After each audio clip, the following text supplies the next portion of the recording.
Bom, pessoal, bom dia, boa tarde ou boa noite, né? Dependendo da hora que irão assistir aí essa postagem. A gente, então, continua falando das disposições testamentárias.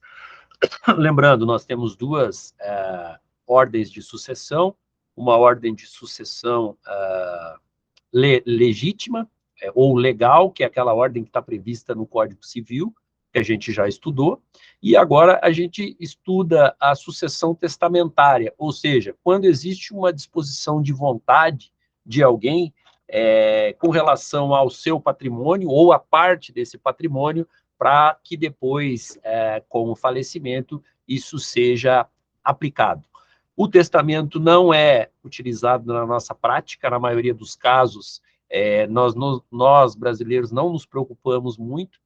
Na prática aqui, eu sou juiz de vara de família e sucessões, eu tenho muito poucos casos envolvendo testamento. A gente aplica mesmo, são aquelas regras da sucessão que estão previstas lá no Código Civil. Talvez no futuro, quando estivermos mais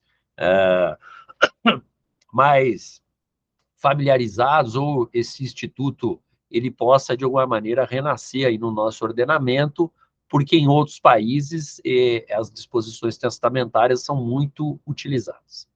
E aí a gente começa aqui essa conversa tratando do 1845, que essas disposições testamentárias, elas devem guardar o respeito à legítima. E o que são a legítima? Quando existem herdeiros necessários daquele que está testando, ele deve reservar uma parte do patrimônio dele para esses herdeiros. São eles os descendentes, os ascendentes e o cônjuge. Logo, se eu tenho descendentes, ascendentes ou cônjuge, necessariamente eu vou ter que reservar uma parte do meu patrimônio, 50%, para essas pessoas. E aí eu vou ter uma disposição testamentária limitada, porque eles têm metade do direito daquele patrimônio. Logo aí o artigo 1846 vai nos dizer que pertence aos herdeiros necessários, de pleno direito, a metade dos bens da herança, constituindo a legítima. E aí a gente tem, no 1847, uma forma de calcular essa legítima. Vai dizer o que o 1847? Que se calcula a legítima sobre o valor dos bens existentes na abertura da sucessão, abatidas as dívidas e as despesas de funeral, adicionando-se em seguida o valor dos bens sujeitos à colação. Então, eu vou extrair aquelas dívidas que existem da pessoa que faleceu, as eventuais despesas com o funeral, e vou adicionar em seguida o valor de bens sujeitos à colação. O que é isto? Aqueles herdeiros que já receberam uma parte do patrimônio de forma adiantada, é possível que se cole, ou seja, se traga este adiantamento para fim de fazer um ajuste entre os herdeiros para que nenhum receba mais do que o outro. Com relação à doação inoficiosa, isso tem aplicação lá no artigo no artigo 549 do CPC, que vai nos dizer o seguinte, que é nula também a doação quando a parte que exceder a de que o doador, no momento da liberalidade, poderia dispor em testamento. Ou seja, se aquele testador ele doa algo e não se atentou à legítima, esta parte que foi doada além do que ele poderia é considerada uma doação inoficiosa, e aí existe a possibilidade de anular esta doação com uma ação judicial, tá?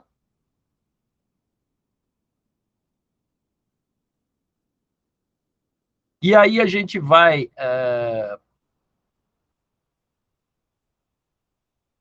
lembrar que o companheiro tem a pergunta aí, o companheiro ele é herdeiro necessário ou facultativo? Isso importa para fim do quê? De saber se o companheiro está dentro da legítima ou não. Lembrando para vocês que lá no recurso extraordinário 878694 do STF, foram interpostos embargos declaratórios pelo IBDFAM, que é o Instituto Brasileiro de Direito de Família, para que o STF resolvesse ou disciplinasse esta questão, porque, no entender do IBDFAN, a decisão foi omissa quanto a esta disposição.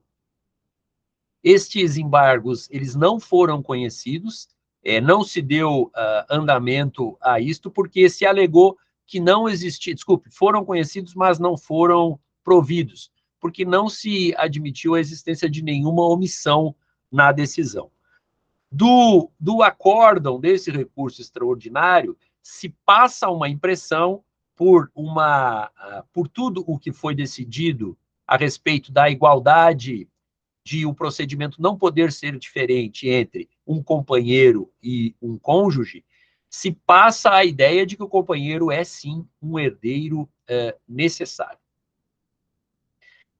E aí vamos tratar da questão da capacidade testamentária, no sentido de qual lei aplicar, no sentido de as condições que aquele testador tem que preencher para que esse testamento seja considerado um ato de disposição de última vontade válido. E aí vai dizer aí, com relação à capacidade, que a lei vigente na data do testamento regula a capacidade do testador e a forma extrínseca dele. Isso é o princípio do tempus regi acto. Ou seja, eu vou verificar a questão da capacidade do testador, se ele estava dentro das suas faculdades mentais para testar, e a forma extrínseca dele, quais seriam os requisitos deste testamento pela lei vigente na data em que ele foi feito. Já a lei do tempo de abertura da sucessão, quando é que abre a abertura da sucessão? Quando essa pessoa vem a falecer. Essa lei do tempo da abertura da sucessão vai reger o quê? A legitimidade para suceder daqueles que estão incluídos no testamento ou daqueles que são os herdeiros necessários, e a eficácia das disposições testamentárias, ou seja, eu tenho que verificar, desculpe, se aquele testamento, aquelas disposições do testamento, as cláusulas dele, se elas guardam compatibilidade com o que regulado pela legislação respectiva. No nosso caso, o nosso Código Civil, que é o que vai regulamentar a forma do testamento. Com relação à capacidade testamentária ativa, adolescente entre 16 e 18 anos. Consta ali, além dos incapazes, não podem testar os que, no ato de fazê-lo, não tiverem pleno discernimento. O parágrafo único do dispositivo vai nos dizer o quê? Que podem testar os maiores de 16 anos. Então, pode ser feito o testamento a partir dos 16 anos, e a questão da incapacidade tem a ver com o discernimento desta pessoa no momento para testar ou não, tá? Importante, a idade avançada, ela não inibe o indivíduo de testar. A pessoa de idade não tem nenhum problema. O velho, qualquer que seja a sua idade, tem plena capacidade para testar, pois a velhice não induz por si só uma incapacidade testamentária. Isso está previsto lá no artigo 1857. Toda pessoa capaz pode dispor por testamento da totalidade dos seus bens ou da parte deles para depois da sua morte. O que ocorre na prática é que quando uma pessoa de uma certa idade ela comparece a um cartório, geralmente o tabelião ou o próprio testador, eles fazem o quê? Eles já solicitam um laudo de um médico e este laudo vai constar lá no testamento que este laudo atestou que aquela pessoa tinha plena capacidade para fazer aquele ato, justo para evitar uma discussão no futuro sobre a capacidade desta pessoa de idade para testar ou não. Com relação ao adolescente entre 16 e 18 anos, a previsão está lá no artigo 1856. Peço desculpa para vocês, porque não constou aí do slide, tá? Ainda com relação a essa capacidade testamentária ativa, lembrar que o Estatuto do Deficiente, ele nos trouxe algumas mudanças nessa ótica de capacidade ou incapacidade de algumas pessoas por ter alguma enfermidade. Logo, diante do Estatuto da Deficiência, só pode ser reconhecida a incapacidade testamentária ativa aos menores de 16 anos e também as pessoas que não contarem com um discernimento específico para a manifestação de última vontade. Se essas pessoas, apesar de terem algum problema, alguma deficiência, conseguirem ter o discernimento específico para fazer o testamento, esse testamento é considerado válido. Para fim de garantia e de evitar uma discussão no futuro, é bom, é prudente e costuma ser pedido um laudo médico atestando que esse testador tem discernimento para fazer esse ato. Importante ainda destacar que não se confunde nos casos de incapacidade para testar com os vícios que inquinam a vontade, ou seja, estão previstos lá na parte geral do Código Civil, o erro, o dolo ou a coação. Nada impede que se peça a declaração de nulidade por falta de discernimento, de capacidade para testar, e subsidiariamente se peça a anulação do testamento por um vício, porque esse testador foi induzido em erro, por dolo daquele que foi favorecido pelo testamento, ou porque esse testador foi coagido de alguma maneira a testar em um determinado sentido. Possivelmente, então, existia um processo para discutir disposições testamentárias, alegando a incapacidade para testar por falta de discernimento, com as hipóteses de anulação desse ato por erro, por erro, por dolo ou por coação. Já com relação à capacidade testamentária passiva, todas as pessoas nascidas ou que já foram concebidas no momento da abertura da sucessão poderão ser beneficiadas em testamento. Isso está previsto lá no artigo 1798 do Código Civil. Ou ainda os legitimados previstos em rol específico do 1799, que a gente já enfrentou em aulas passadas. Diz o 1799 do Código Civil: na sucessão testamentária podem ainda ser chamados a suceder os filhos ainda não concebidos de pessoas indicadas pelo testador, desde que vivas estas ao abrir-se a sucessão. Por quê? Porque se estas pessoas que foram indicadas, elas estão vivas, elas podem ainda conceber esse filho em um determinado espaço de tempo. Inciso 2º, as pessoas jurídicas, e o inciso 3º, as pessoas jurídicas, cuja organização for determinada pelo testador sobre a forma de fundação. Então, com relação à capacidade testamentária passiva, previsão lá no 1798, todos os que já nascidos ou já concebidos no momento da abertura da sucessão, e ainda podem ser chamados a suceder na sucessão testamentária os filhos ainda não concebidos de pessoas indicadas pelo testador, desde que vivas estas ao abrir-se a sucessão, pessoas jurídicas e pessoas jurídicas cuja organização foi determinada pelo testador sobre a forma de fundação. Existe um prazo para a impugnação dessa disposição de última vontade do testador. Como a eficácia desse testamento ela só é verificada pós-mortem, ou seja, depois que aquele que testou faleceu, qualquer discussão sobre a invalidade da disposição somente pode ser realizada após a abertura da sucessão. O prazo que nós temos para fazer essa impugnação, 5 anos a contar do respectivo registro. Se o testamento não foi impugnado nesse prazo, a nulidade, ainda que absoluta, convalesce. Isso está previsto lá no artigo 1859 do Código Civil. Extingue-se em 5 anos o direito de impugnar a validade de um testamento, contado o prazo da data do seu registro. Isso aqui parece que não guarda compatibilidade com o primeiro parágrafo, mas guarda sim. Esse prazo de 5 anos para impugnar o testamento, a validade dele é com relação às cláusulas, à formalidade daquelas cláusulas. Se essas cláusulas são eficazes ou não, eu só vou poder discutir isso depois do falecimento daquela pessoa que testou, tá bom? Parte da doutrina vai, e aí eu cito os doutrinadores, vai divergir dessa solução e sustentar que melhor seria a aplicação literal do artigo 169 do Código Civil, ou seja, que o negócio jurídico nulo não é suscetível de confirmação nem convalesce pelo decurso do tempo.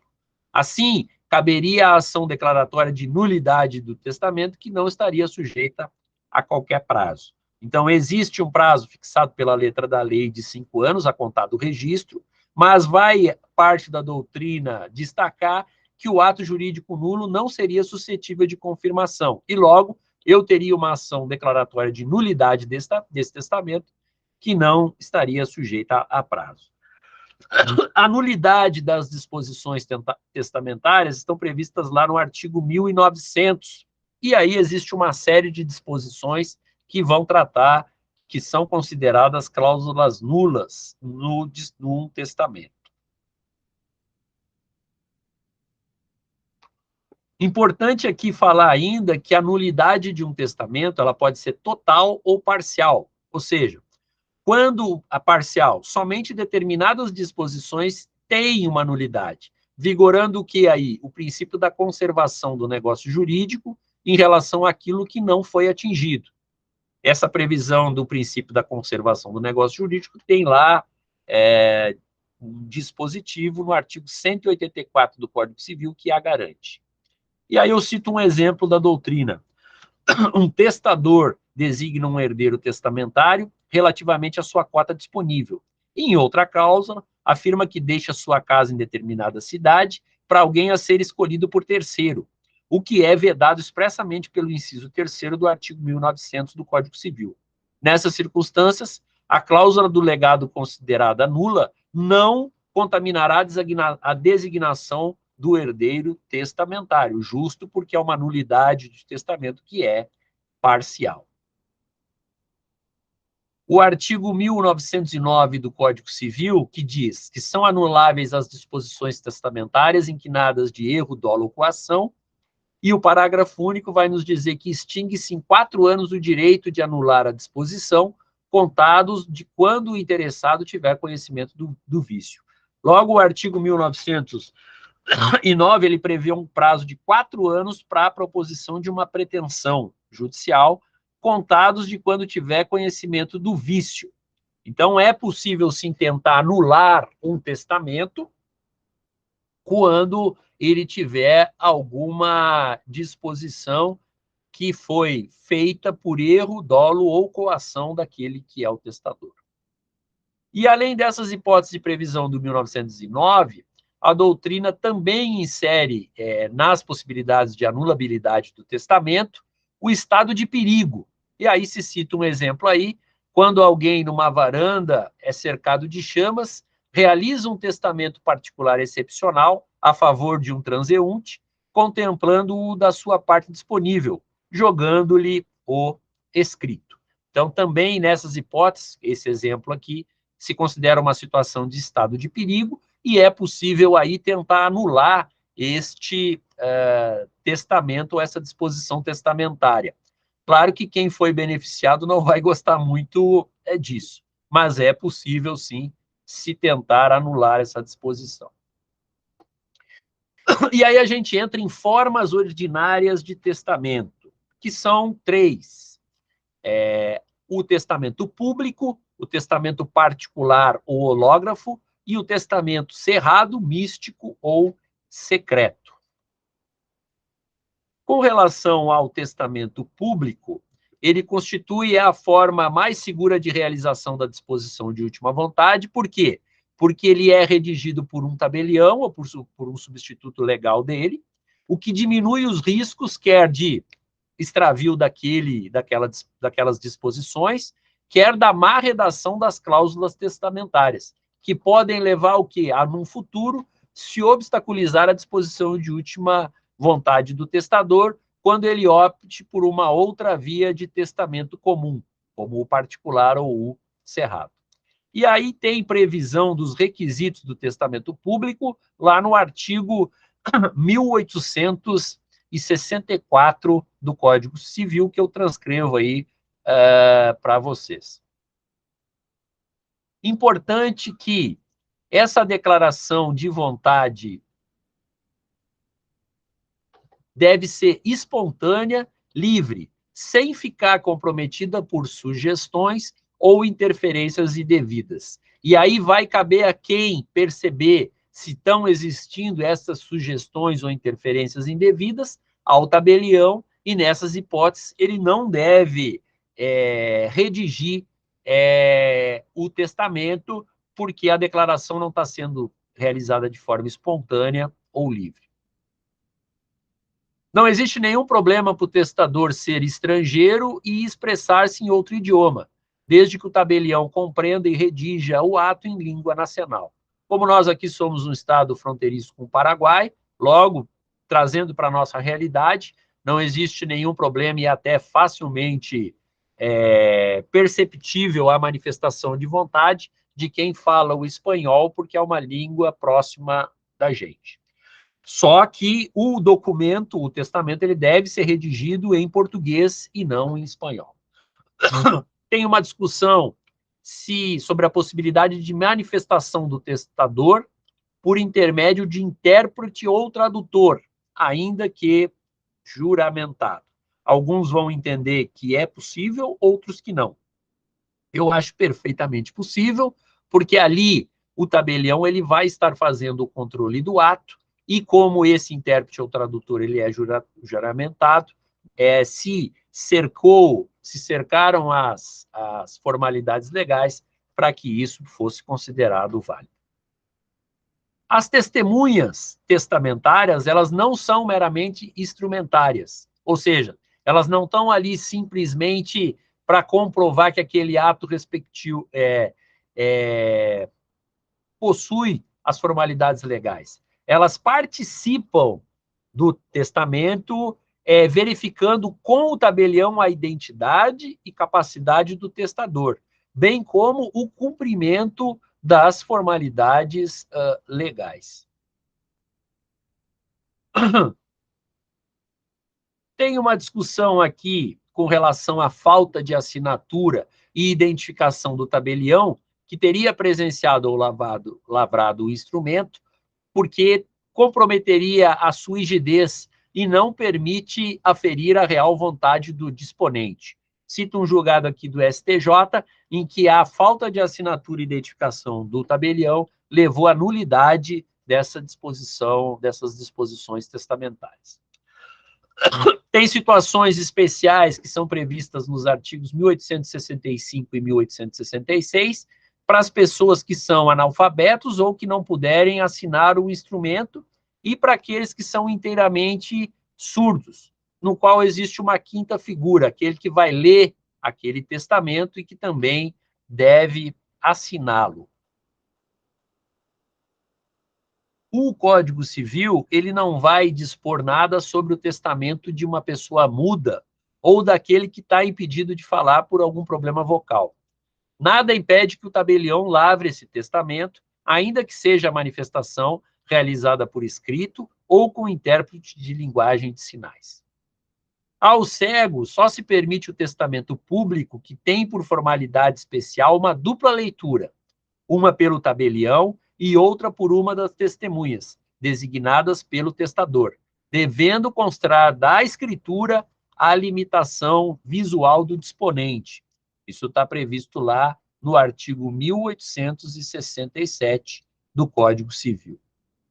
Contudo, existe julgado do STJ, e cito aí o RESP, que não é tão antigo, é de 2017, que preservou a declaração de vontade do cego, ainda que não tenha sido realizada a dupla leitura do teor do testamento, conforme determina a lei, pelo tabelião e por uma das testemunhas, e a sua confirmação no próprio instrumento da condição de cegueira do testador. Então, os requisitos não foram feitos da forma como determina o artigo, que a gente viu, e mesmo assim, o STJ preservou a declaração de vontade da pessoa cega, porque preenchidos os outros requisitos para o testamento público.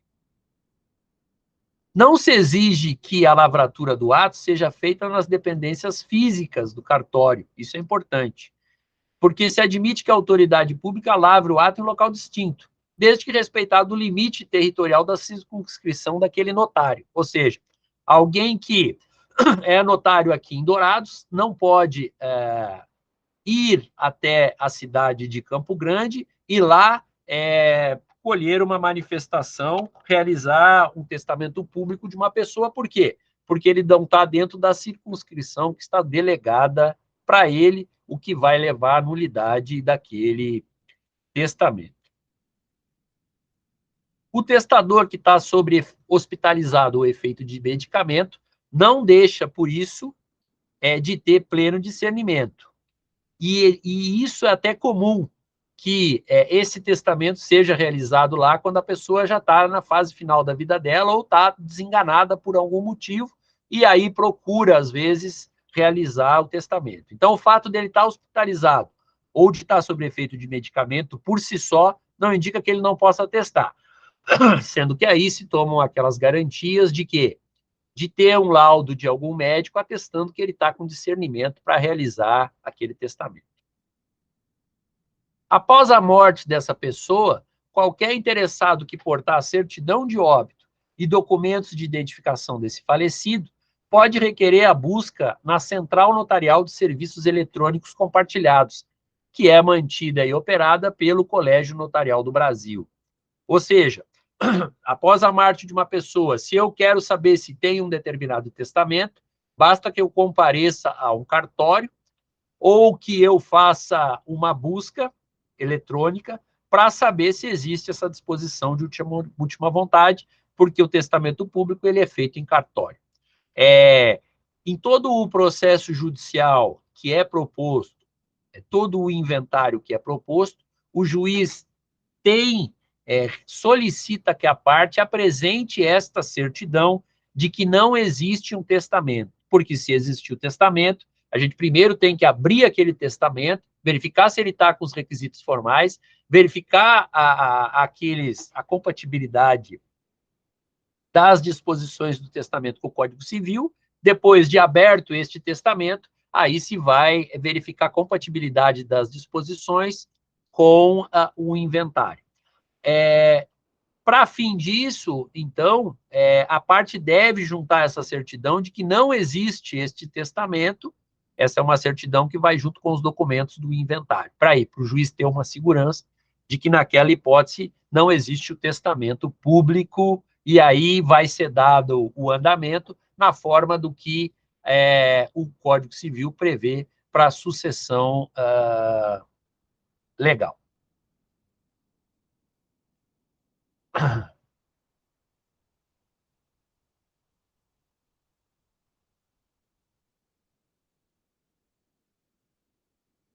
Sabendo onde o de cujos deixou um testamento, o interessado poderá requerer o seu translado para propor a ação de registro de testamento nos termos do artigo 736 do CPC. Ou seja, fui até um cartório, constatei que existe esse testamento, essa pessoa pode requerer o translado desse documento para propor a ação de registro de testamento, que é aquela ação em que o juiz vai verificar se o testamento preenche a forma legal, e aí, a partir daí, depois de verificado se esse testamento preencheu as formalidades legais, se determina a realização do inventário para aplicação das disposições de última vontade neste inventário.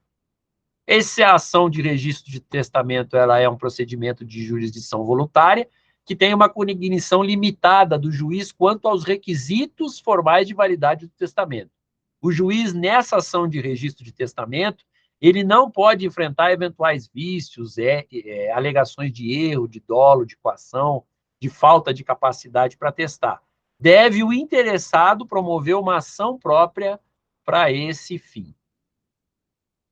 E aí, cito para vocês aí um enunciado 16 do IBDFAM, que é o Instituto Brasileiro de Direito de Família. Mesmo quando houver testamento, sendo todos os interessados capazes e concordes com seus termos, não havendo conflito de interesses, é possível que se faça um inventário extrajudicial, bastando se pedir uma autorização judicial de um juiz de família ou sucessões, ou de um juiz onde não exista esse juiz específico de família e sucessões, em um juízo estadual, uma autorização judicial para que, demonstrando que existe este testamento, depois da abertura, se solicitar por meio de uma petição que o juiz autorize que as partes façam esse inventário na forma extrajudicial. Então, aí destaquei para vocês os requisitos do testamento público. Previsão dele do 1864 ao 1867, conforme a gente viu. Esse testamento ele pode ser feito de forma manual ou mecânica. Ele é escrito pelo tabelião ou por seu substituto legal. E deve ser feita a leitura desse testamento em voz alta pelo tabelião ou testador na presença de duas testemunhas. Isso a um só tempo, sob pena de nulidade. Falo aqui da questão da atenção. O inteiramente surdo, sabendo ler, lerá o seu testamento. Não sabendo, designará quem o leia em seu lugar, presentes as testemunhas, o que iguala a necessidade de um quinto elemento. Isso tem previsão lá no artigo 1866 do Código Civil. Ao cego só se permite o testamento público. Se eu quero evitar uma determinada discussão, eu faço o testamento público do cego. Será lido em voz alta 2 vezes, uma pelo tabelião e outra por uma das testemunhas que é designada pelo próprio testador que é cego. E essa situação deve ser mencionada no testamento, conforme o artigo 1867 do Código Civil. Lembrando que eu citei para vocês um julgado em que se considerou válido esse testamento público feito pelo cego, ainda que não tenham se preenchidas as características específicas para isso, lá do 1867.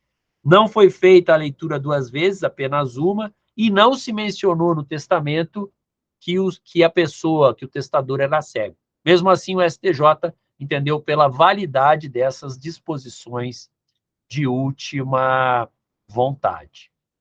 Com relação ao testamento público, era isso. Eu vou, depois, agora, já vou gravar para vocês o testamento particular, tá bom?